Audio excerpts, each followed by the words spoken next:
পৃথিবীর 5টি পুষ্টিকর ফল।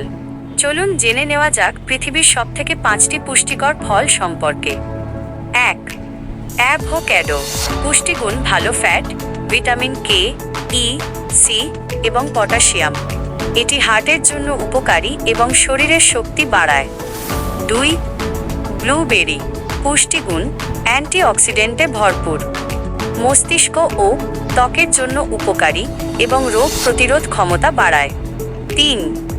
আপেল। পুষ্টিগুণ ফাইবার, ভিটামিন সি এবং অ্যান্টিঅক্সিডেন্ট, এই কারণেই বিখ্যাত। 4. কলা। পুষ্টিগুণ শক্তির চমৎকার উৎস, পটাশিয়াম ও ভিটামিন বি6 সমৃদ্ধ। উপকারিতা পেটের জন্য ভালো এবং শরীরের ক্লান্তি দূর করে। 5. পেঁপে। ভিটামিন সি, ভিটামিন এ এবং পাপাইন এনজাইম। উপকারিতা এটি হজমে সাহায্য করে এবং ত্বক সুন্দর রাখে। অনুগ্রহ করে লাইক, কমেন্ট এবং শেয়ার করবেন এবং আমাদের চ্যানেলটিকে ফলো করবেন। ধন্যবাদ।